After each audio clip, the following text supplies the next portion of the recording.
పోయిన యాత్రకి బోనస్ ఎగ్గొట్టిండు, 2 పంటలకు రైతు బంధు ఎగ్గొట్టిండు, రుణమాఫీ ఎగ్గొట్టిండు పుణ్యాత్ముడు. ఇప్పుడు ఎరువులు స్టార్ట్ అయిపోలేదు.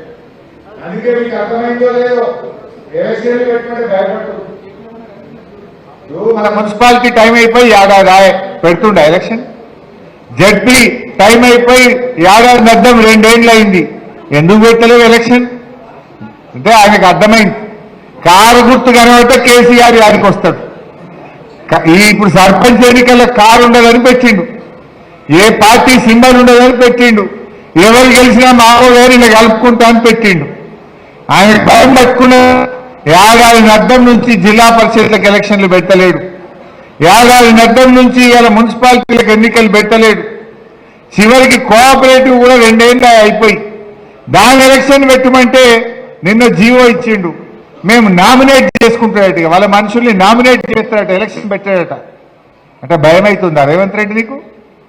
రేపు రైతులు ఎవరు ఓటేసేట లేరు, రైతులు తిరగబడుతున్నారని అర్థమైంది రేవంత్ రెడ్డికి.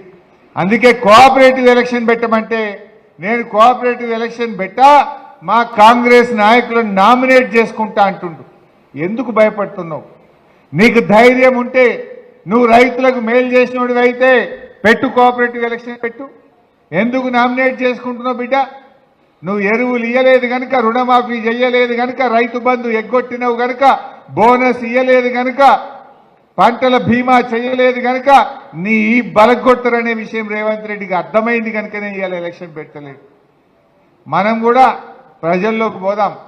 నేను మా సర్పంచ్లను కూడా కోరేది ఒక్కటే, మీరెవ్వరిని భయపడాల్సిన అవసరం లేదు. ఎందుకంటే ఆర్థిక సంఘం డబ్బులు, 15వ ఆర్థిక సంఘం డబ్బులు 85% డబ్బులు ఢిల్లీ నుంచి గల్లీకి డైరెక్ట్ మీ సర్పంచ్ అకౌంట్లోకే వస్తాయి డబ్బులు. మధ్యలో రాష్ట్ర ప్రభుత్వం రోల్ లేదు. నా రేవంత్ రెడ్డి ఆపలేడు, నా మంత్రి ఆపలేడు, నా ఎవ్వడు ఆపలేడు.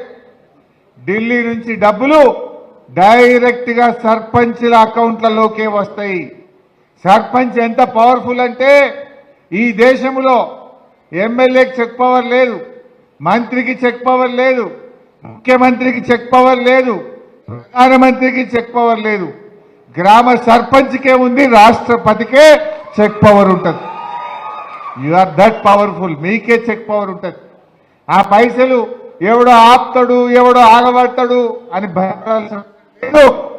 ఆర్థిక సంఘం నిధులు 85% నిధులు నేరుగా సర్పంచ్ల ఖాతాల్లో జమ అవుతాయి.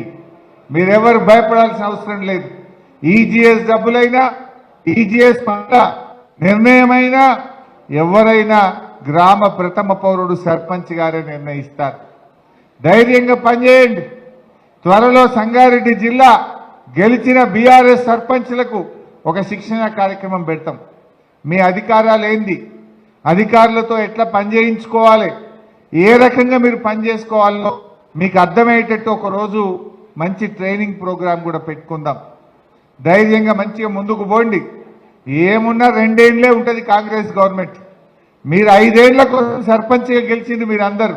అవతల ఉండేది మళ్ళా 3 ఏళ్లు బీఆర్ఎస్ గవర్నమెంట్ ఉంటుంది, మన కేసీఆర్ గారేమో ఉంటారు. మీరు ప్రజలకు ఇచ్చిన పనులు వీలైనంత వరకు చేయండి, కష్టపడండి.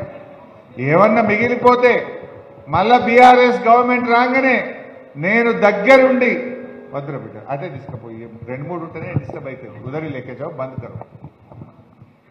మీరు దగ్గరుండి నేను మీ పనులు ఏమన్నా ఉంటే నేను చేయించే బాధ్యత తీసుకుంటా. ప్రభాకర్ అని ఉంటాడు, నేనుంటా. మీరు ఎన్ని వీలైతే అన్ని చేయండి.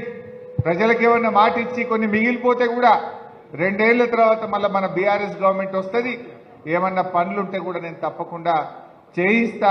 మీరు అది స్విచ్ ఆఫ్ చేయబిడ్డ, డిస్టర్బ్ చేయకుండా. బంద్ పెడితే లొల్లి ఉండదు. ఒక 5 నిమిషాలు ఎక్కువ మాట్లాడదు, వాళ్ళకి సన్మానం చేద్దాం.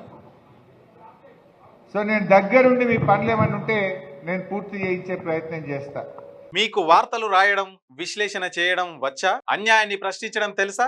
ఇంకెందుకు ఆలస్యం? క్యూ న్యూస్ మిమ్మల్ని ఆహ్వానిస్తుంది. ఉమ్మడి ఆదిలాబాద్, వరంగల్, కరీంనగర్, నిజామాబాద్, ఖమ్మం, మెదక్, రంగారెడ్డి, హైదరాబాద్, మహబూబ్ నగర్ జిల్లాలకు రిపోర్టర్స్ కావాలను సంప్రదించవలసిన ఫోన్ నెంబర్ 8688926084.